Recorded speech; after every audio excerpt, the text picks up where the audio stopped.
weights. You know, we're burdened down. We're burdened down because we don't have the money that we desire to have. But let me tell you something, saints of God. You are rich on today if you are in the Lord. Hallelujah. And we worry that I don't have a big bank account. Well, let me tell you this here. My bank account is bigger than everybody else's because my God, my Savior, He owns all the gold and the silver. And if I need it, He's going to provide for me. So why am I burdened down? Hallelujah. Let's lay aside those weights. Let's put them aside on today. You're worried constantly about your children, where they are and what they're doing. But let me tell you something on today. Don't you know that the God that I serve, He is a great big God. He's an awesome God. Somebody said He's an omnipresent God. And if you don't know what that means He is a God that's everywhere at the same time. The God that's right here inside of this building on today is the same God. He's in New York also. He's in California. He's in Japan. Oh yes, He's in Russia. He's everywhere right now. You don't have to leave and go there. He's right there right now. But He's the same God that's with your children. He's the same God that still holds all power in His hand. He's the same God that's able to do exceedingly abundant above all that you can ask or think. He's that same God. Hallelujah. And if you told Him today to order my steps in your word, well, He can guide that child even when He's away from you. And whose hands, better hands, can it be in than in the Lord? So why do we carry these weights and these burdens and can't get happy, can't get light, can't get free? Because we're worried about our children when they're in the hands of the Almighty God. Hallelujah. We got to lay aside the weights that are burdening us down so we can go on up in the Lord. I wish I had time to go into all those weights, but I think you get the idea on today. We're carrying weights that we shouldn't have to carry. Some of us are still trying to take care of and raise 20, 25, and 30-year-old children. You better lay aside that weight and go on with the Lord. You didn't have that chance and you don't get that chance again. I heard one person back there agree with me on today. I didn't hear a lot, but I heard one back there. You don't get but one chance. You don't get two or three. You only get once. And when they are gone, they are grown. Amen. And you can't do it again. Lay aside the weights. Lay aside the weights. And we're not going to deal much with the sin right now. But saints of God, there's some things that God wants to do with us. He wants to take us higher. He wants to take us up. Yes, He does. He wants to increase everything about us. God wants to increase.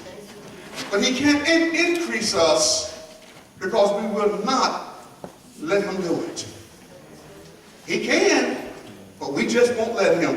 Very quickly today, I'm going to be here for you long. But God, I just feel a blessing in the house. And sometimes we have to get tough. That's right, mothers. We just got to develop a thick skin.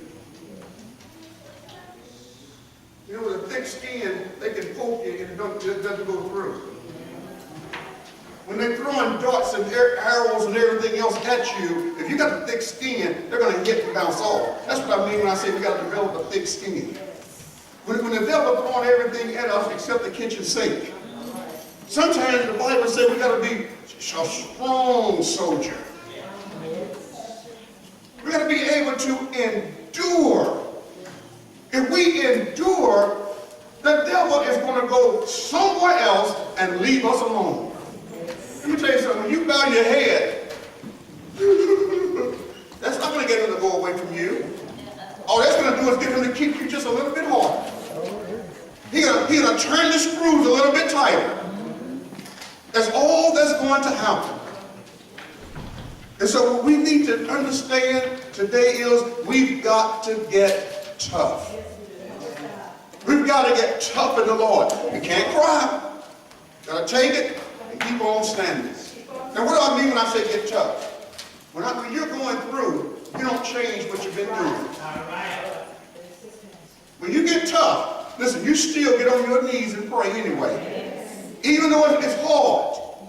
You still get in your Bible and you study your Bible. You're seeking for answers. You're seeking the Lord. You stay in your Bible regardless. Let me tell you, some of us haven't realized yet, tough times and hard times come to against you. The Bible said to test and to try your faith. And in the day of our temptation, in the day of the calamity, if you fall, your strength is little.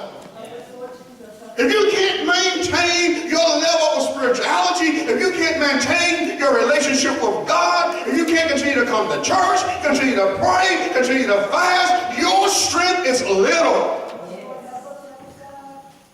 No, it's not going to happen automatically. That's why many times trials come, the hardships come, and it knocks us all loose because we haven't gotten strong yet.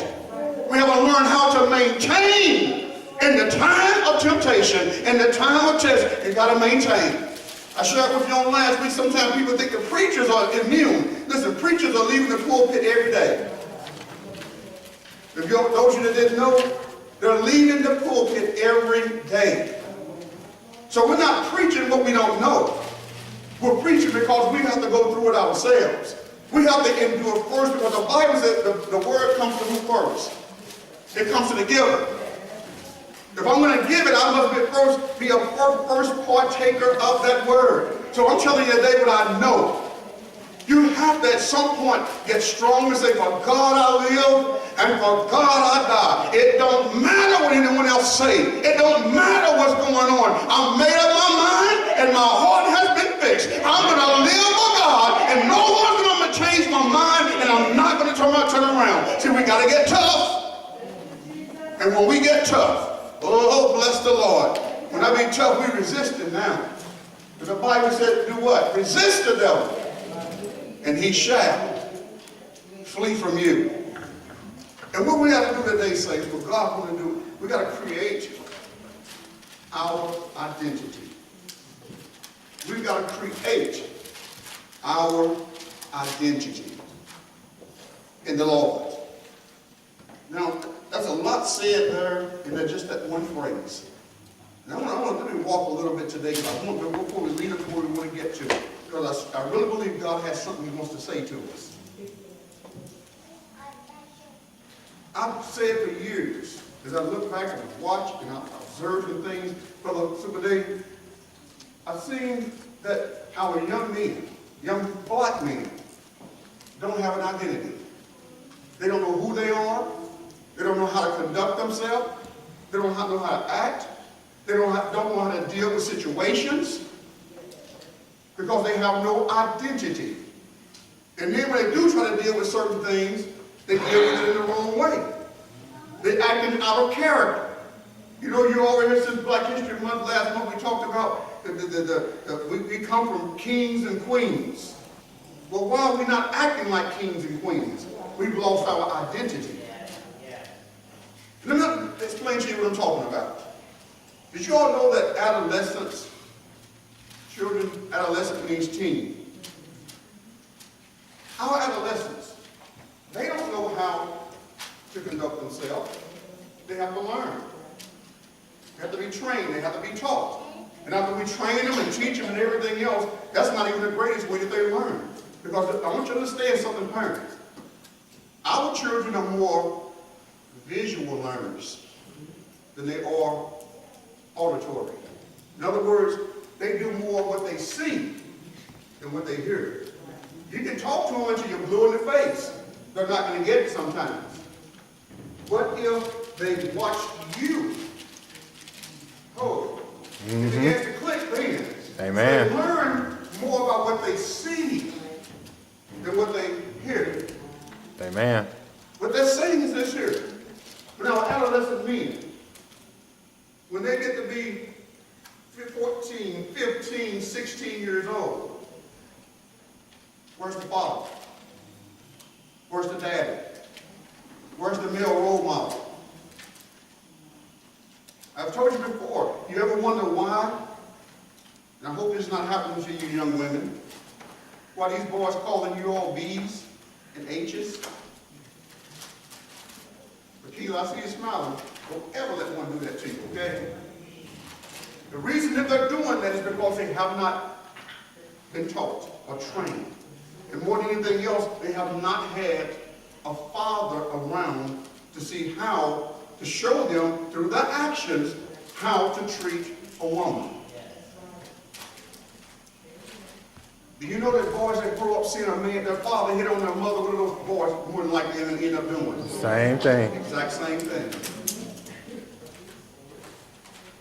They learn that behavior by what they see. And so, it can also when a father is not there. How do you conduct business? Our young black men are notorious. They don't know how to take care of business. Writing a check. I had a young lady one time, and it kind of strange to me. I mean, just boggled my mind. This is maybe 2 or 3 years before I retired. She came up and asked me how to address a letter. I mean, it just boggled. I mean, I thought everybody knew how to put the return address here and where the letter is going down. I thought everybody knew that. But it was never taught. It was never trained. And we never watch somebody do it. We don't know what to do. Our young men don't know how to change a flat. Amen. They don't know how to change the oil. They don't know how to treat a woman. Because there's no role model, no father, no male there to teach them, to show them. And then again, you can tell them all you want to, but in the end, they still need to see it. And so because they don't see it, they get to be 20, 22, and 24, and there's a lack of an identity with our young black men. They don't know who they are. And we wonder why they're out here on the street corners, why they're shooting, why they're gang banging, why they're gambling, why they're doing all the things they're doing. It's because many times it's because they don't know who they are. You know, my children are supposed to be like their daddy. They're supposed to act like their daddy.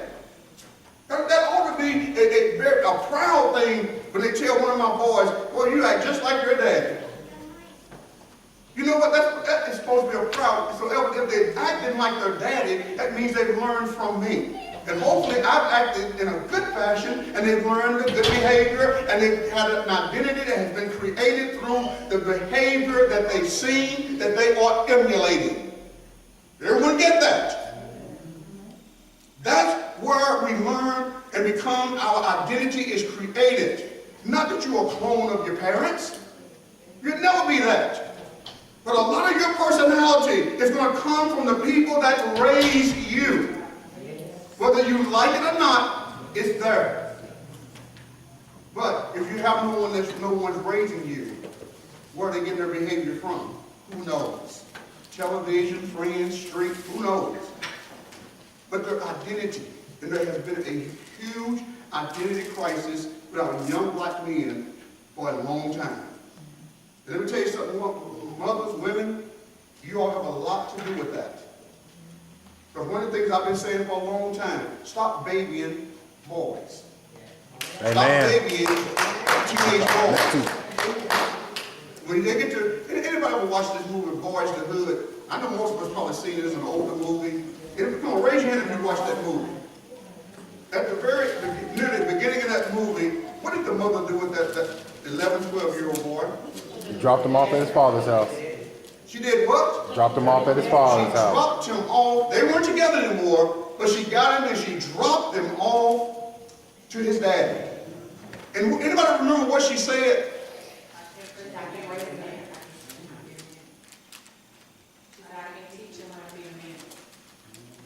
She said, I can't teach him. I've done all I can do. I can't teach him how to be a man. And that's so true. The essence of where a lot of our problems come from in our community, an identity crisis. Women, the same thing applies. I've seen a change in our paradigm, in the way we think, our value systems. I've seen that change in the paradigm. I've seen it change. Used to be, when I was coming up as a kid, mothers, women took pride in their cooking. They took pride in their homemaking. They took pride in going in and doing this and doing that in the house. Oh, but nowadays, listen, you can go down 10, 15 different houses in a row and you won't smell anything that smells like beans or greens or anything like that coming out of that house. They don't want to cook anymore. All they know is going out and getting something fast and some food they can get, and so they can go back home and watch television or go back home and get on Facebook or whatever, get on the phone and talk to their friends. They don't think about cooking anymore. It is a lost art. But that is did you don't know that is a value? Cooking is a value. But we're throwing it out nowadays because we're more concerned about our looks and walking the streets. Oh, look at me, trying to get attention. But it used to be the old saying, the quickest way to a man's heart is how? I hope you're listening, young women. That hadn't changed. I don't know. Because after they finish looking at all this, you showing everything, they still got to eat. And after you start showing everything, let me tell you this here, after you finish showing everything, somebody else going to show everything too, and it might just look better than what you're showing. It's not what you got to show here out on the outside. It's what you got right here and what you got right here that matters more than anything else. Let me tell you this here. I'm trying to move on. Let me tell you this here. Men are like this, young women, older women too. You can give yourself and throw yourself out there all you want to. They'll use you up, and when they get ready to get married, you know what they're going to look for? Somebody said a good girl. They're going to look for a good one. Now, you've been all used up by them, then they're going to do it to find something good when they get ready to settle down and get married. Amen! I hope the walls hear me on today, but I'm telling you the truth, saints. We've got to create an identity of who we are. I can't change an identity for whole people, but I can change my identity. I can change me. I can let you know who I am. Okay? We turn with me very quickly in your Bibles to the, even the baby talking to me. Look at that. Look at that. Thank you. Nobody else talk back. The baby talk back. Paul in 1 Corinthians 2 and 1. 1 Corinthians 2 and 1. We had to say amen. And we probably won't get finished with all of this today, but we'll get started. And one of the things that we have to do is that it's mandatory that we create an identity in the Lord. Understand, all of us, we are ambassadors of Christ. He beseeched us because we are ambassadors of Christ, that we have to show forth the image of Christ in our life. Too often, what we have done, we've lost focus on what God really wants from us and wants us to be. We've lost focus. And I'll show you in a minute what I'm talking about. But in 1 Corinthians chapter 2 and verse 1, someone read that for me. And I, brethren, when I came to you, Read loud. came not with excellency of speech or of wisdom, declaring unto you the testimony of God. For I determined not to know anything among you, save Jesus Christ and him crucified.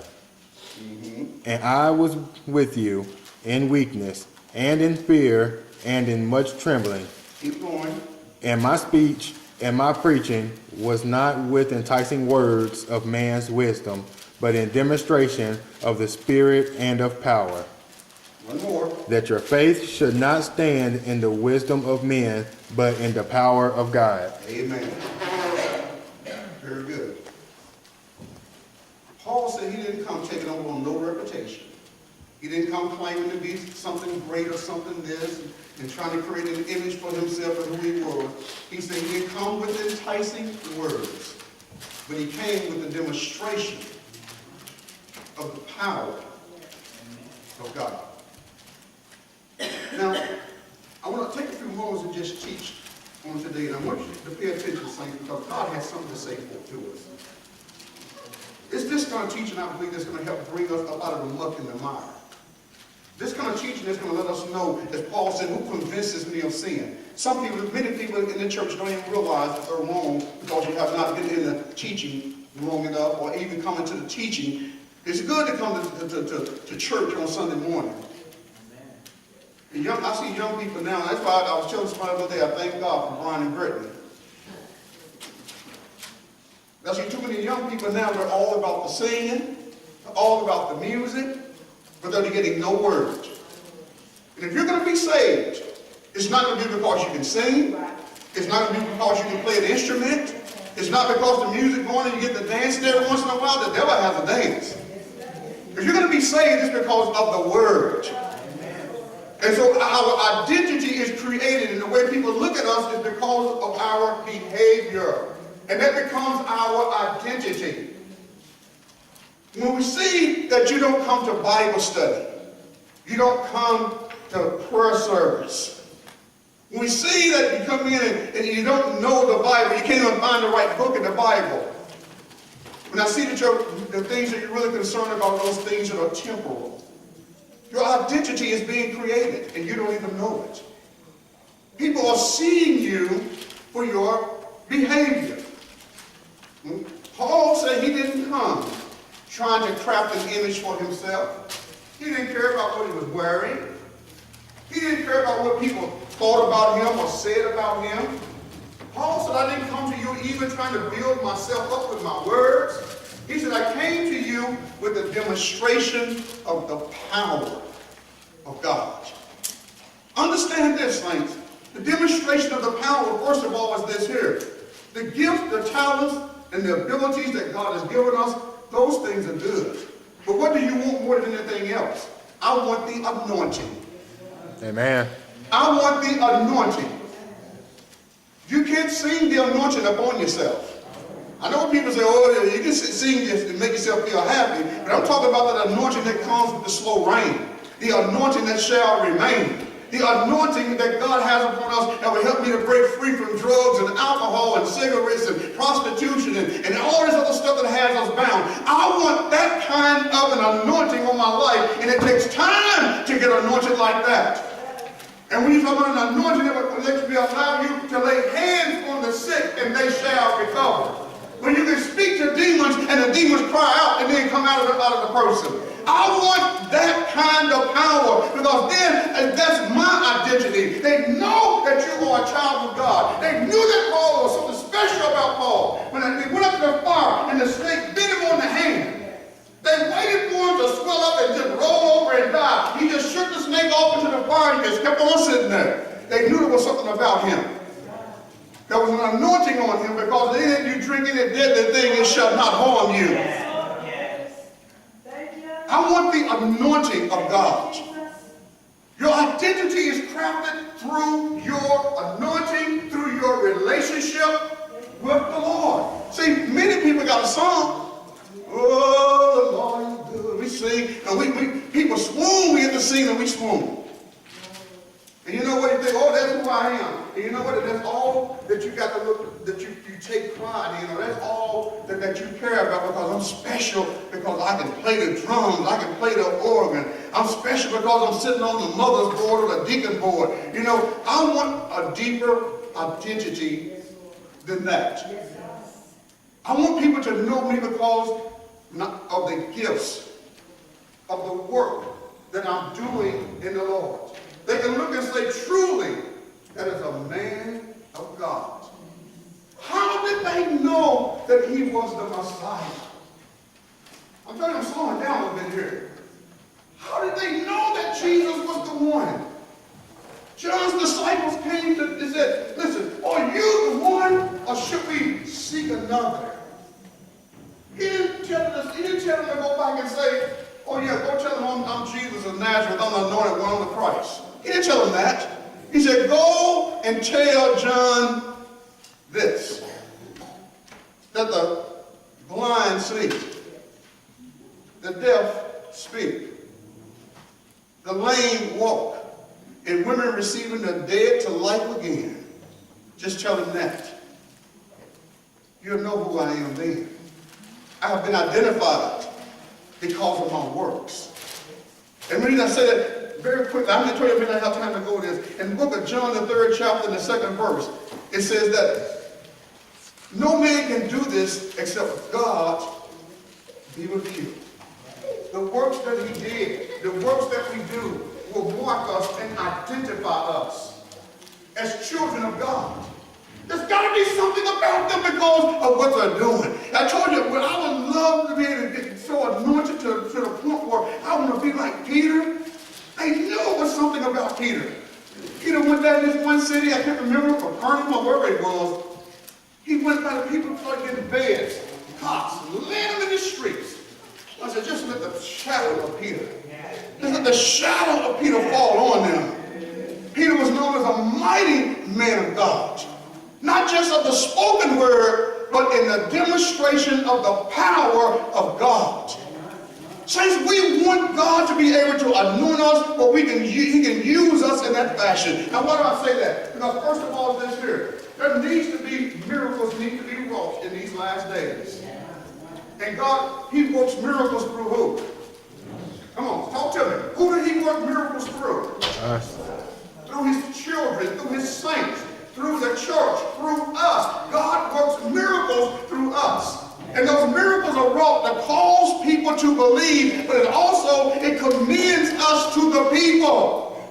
It lets the people know who we are. Because you would not be able to do this except God was with you. You wouldn't be able to speak a word of knowledge unless God gave it to you. You would not be able to lay hands on the sick unless God be with you.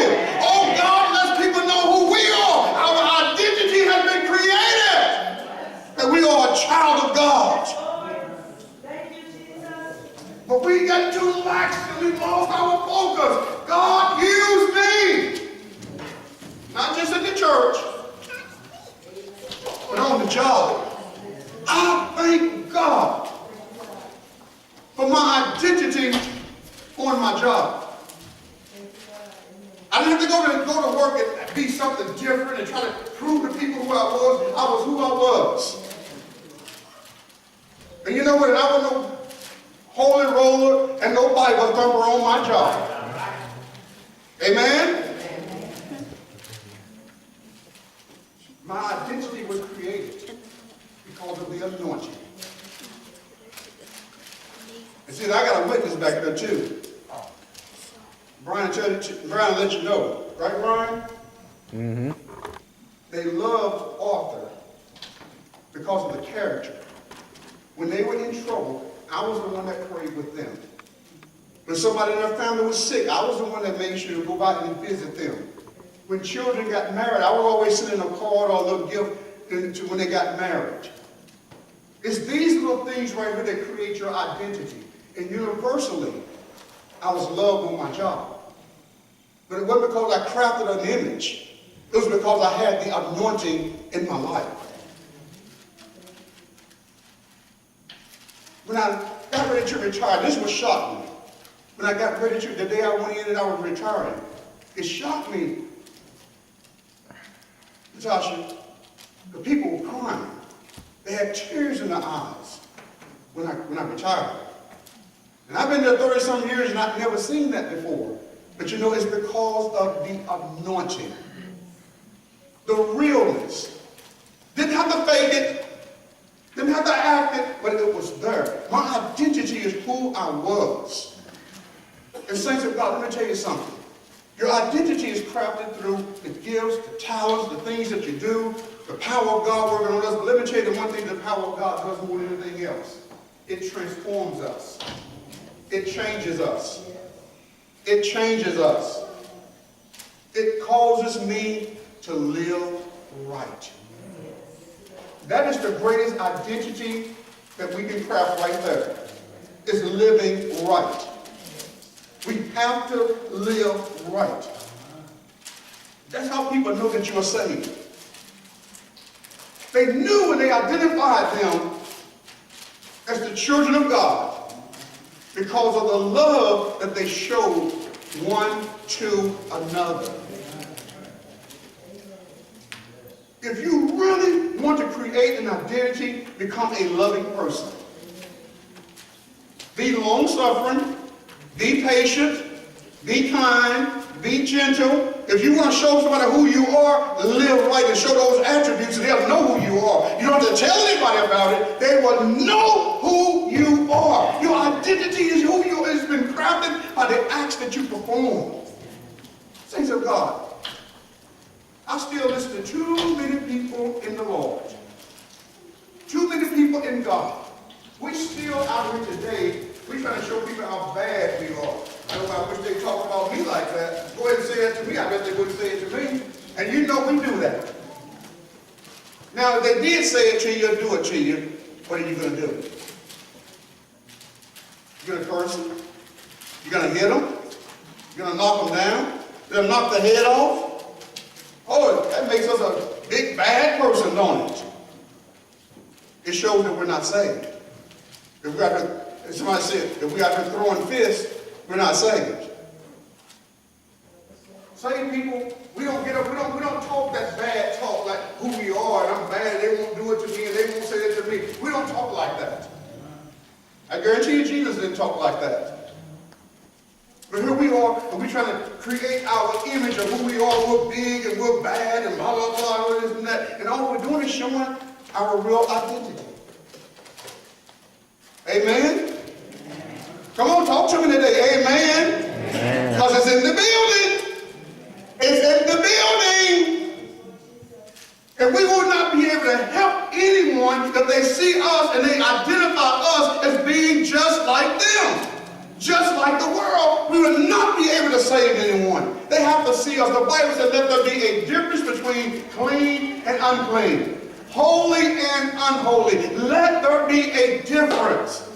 But when they don't see the difference in us, because our identity in Christ has not been crafted, let me tell you, it's going to be hard to witness to them. They'll listen, but they're going to turn deaf ear to us. Because they don't want to hear it. So what we have to do is let our identity be crafted in the Lord. Get anointed so God can use us. Get an anointing so God can craft who we are. Now, the Bible said that we are ambassadors of Christ. And that we're supposed to be just like Him, right? If we're ambassadors of Christ, I can't be who I think I am. I can't craft an image of who I want to be and be big shot. See, let me digress just a moment. Too many people are still trying to rub elbows with the big wigs, as I call them. Amen. Oh yes, I see too many. I be around people all the time, and they, Sister Merlin, they throw these names around. I know so and so, or me and so and so at this meeting together, or me and so and so here and there. They throw these names around like if you're with certain people, it makes you something special too. How about this? How about me get an anointing and know who I am in Christ? Amen? That people begin to say, I was with Donisha yesterday. We went and we did this. Because now they're looking at you. And they're associating you and seeing you for who you are. And they try to build an identity based on you and not you trying to base an identity on them. One of the things that's messed this world up today, let me tell you, politics has really messed this world up today. Everybody want to be into politics. Everybody want to be well, their votes of this person and that person and know this person and that person. But you know what? Saints of God, we are so much more important than the politicians would ever be. Did y'all know that? Mm-hmm. We are so much more important. If you read the book of Thessalonians, the Bible says that we are so important that the Antichrist can't even be revealed as long as we are here.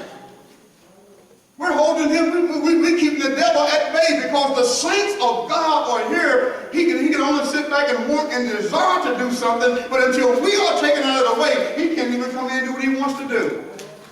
But politicians are not equal to us. Let's stop worshiping them. Let's stop worshiping the athletes. Let's stop worshiping the movie stars. These people are nobody. They're the ones who are the source of most of the problems in our society. And yet we worship them.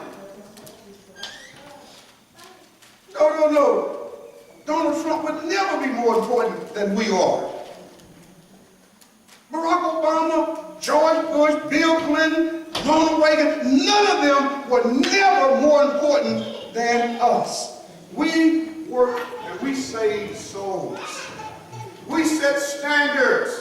We show people the way to God. We are the explicit image of our Savior. We are more important than they could ever be.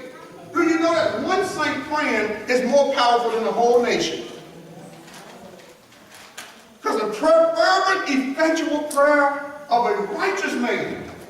Listen to me closely here. The fervent, effectual prayer of a righteous man. You can get all 535 of those people in Washington, D.C. They go in one direction. I will get on my knees and pray, and they will go another direction. That shows you who got the power, right? Amen. It's in us. It's with us. So why do we subserviate ourselves to movie stars who want to tell us how to think, how to act? Craft your identity of who you are. Let me tell you something, saints, right here in Charleston. Now, I'll say this for myself. People are not going to say it. There have been many times people try to throw money my way to get me on board, to do this and to do that. But you know what? I don't take the money. Because when I take your money, you feel like I owe you. I've been bought. Amen. I cannot be bought. I will not, and I refuse to be bought. Because I'm going to speak what I want to speak, think what I think, do what I want to do. Amen. Because I refuse to be bought. They want to bring you into their inner circle to make you feel important. But you know what? I was important before you invited me into your inner circle. And every inner circle you don't want to be in. You got to craft your own identity. But to create an identity, Sister Brittany, you do the makeup and you try to make women look beautiful, right? Do it work? Do it work?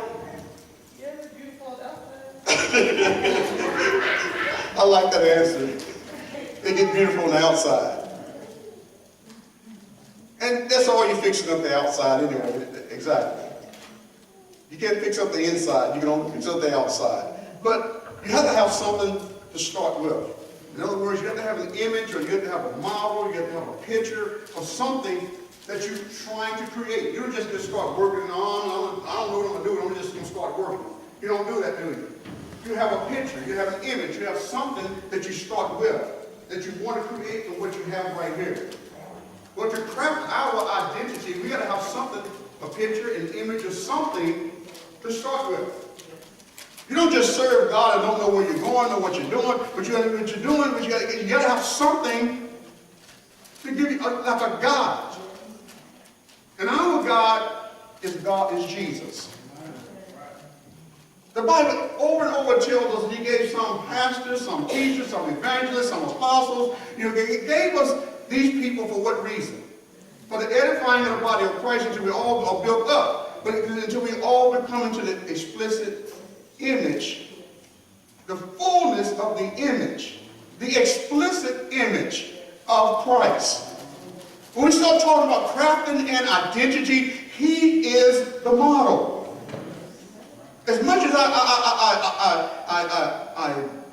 esteem Billy Graham, he's just a man just like I am.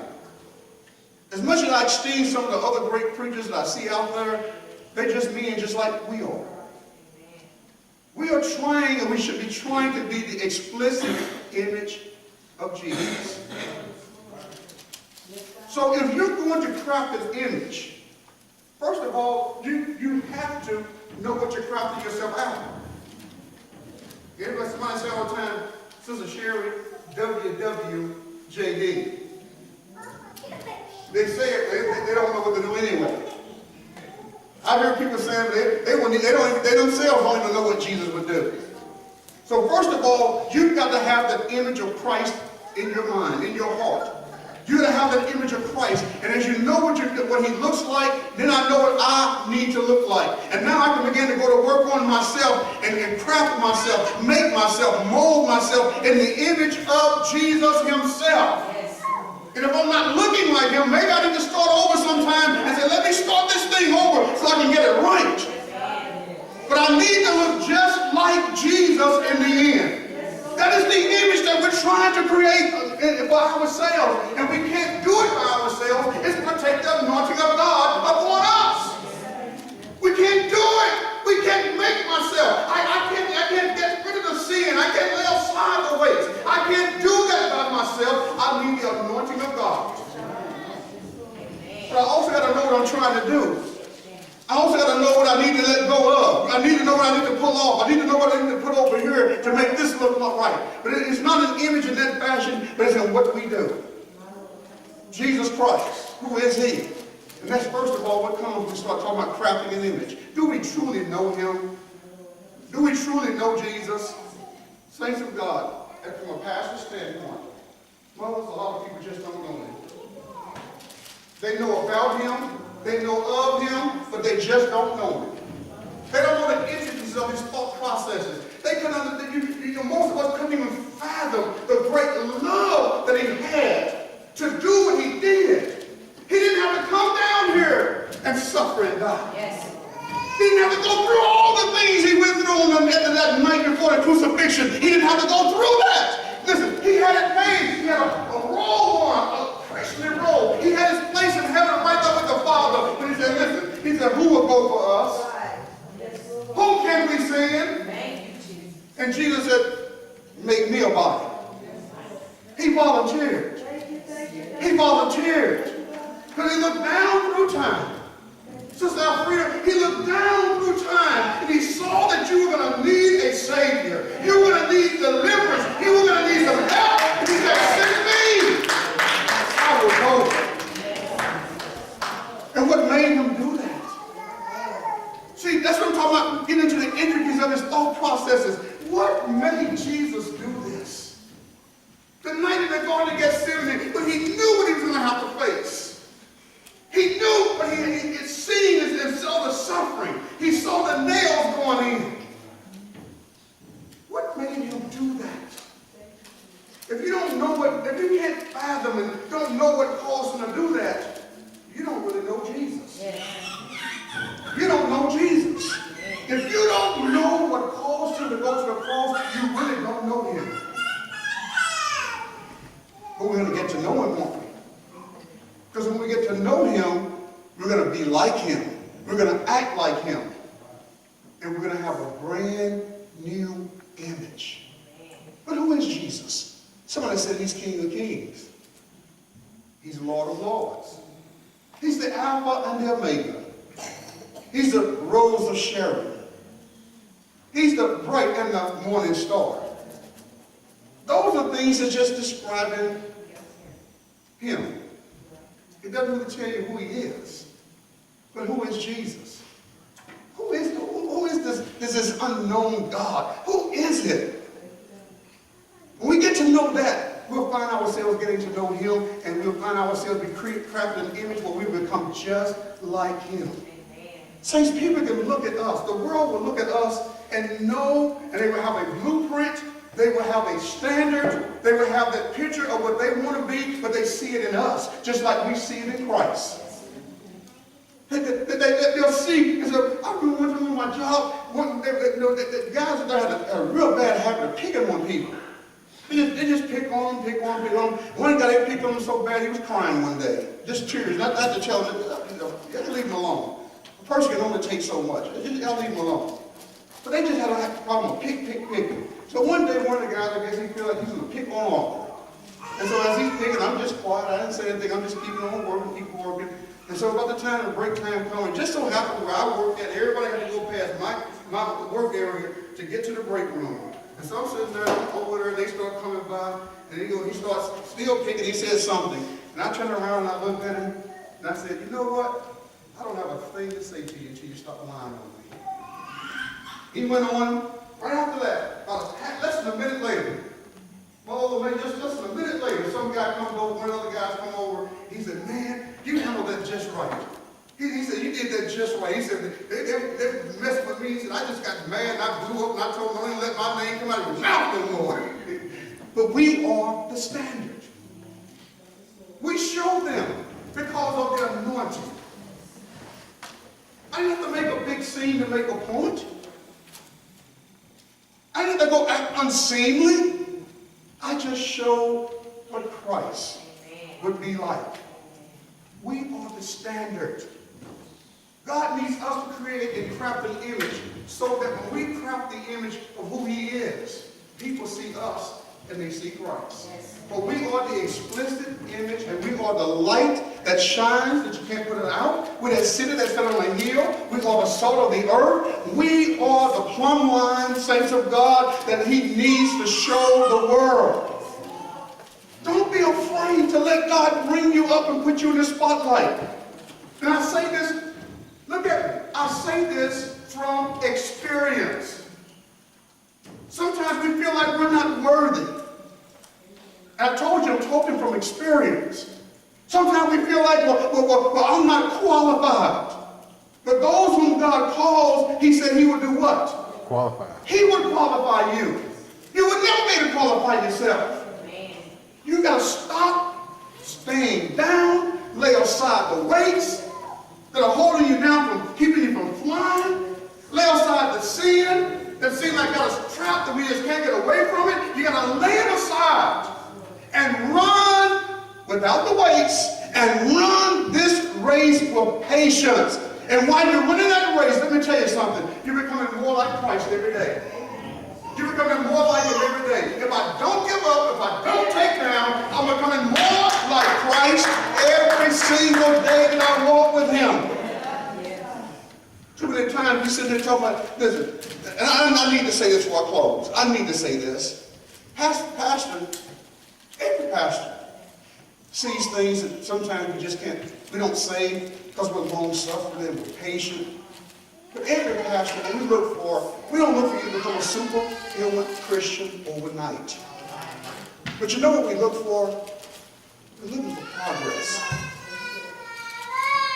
I'm looking for progress, saints. That you become more this week than you were last week. Next month you're stronger, you're more faithful, you can endure more. From time to time, I can see the progress. If I don't see the progress, you know what it does to a pastor when you don't see progress?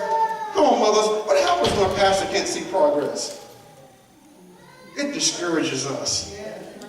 Am I doing enough? Am I doing what I need to do? Is it time for somebody else to come in and take the reins so they can do it better? I mean, all these things go through our minds, saints.